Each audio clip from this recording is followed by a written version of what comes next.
Meet the axolotl, a salamander that can regrow its limbs but faces extinction. Despite being abundant in pet shops, this ancient species is critically endangered in the wild due to habitat loss and illegal trafficking. Let's look at the crisis in Xochimilco.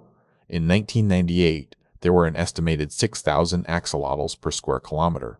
Today, rampant habitat degradation and disturbance have collapsed their numbers, rendering them critically endangered in their natural home. A major driver of this decline is illegal trafficking. Recent operations have demonstrated the severe danger to wild populations when they are captured for trade, bypassing regulations meant to protect this unique amphibian from extinction. However, hope is emerging through science.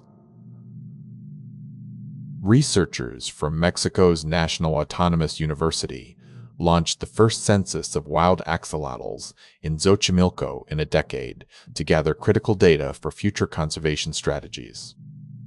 Now, we are seeing the race against time. The Matter of Trust project is deploying innovative solutions like human hair filters and micro-nanobubble injections to restore the canals that sustain this threatened species. Even as their numbers dwindle in Mexico City, some axolotls have successfully adapted to new environments. Successful releases into artificial wetlands show that with dedicated habitat restoration, survival is still possible.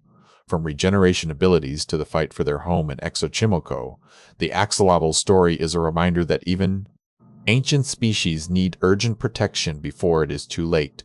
The fight to save Xochimilco's unique waterways is ongoing.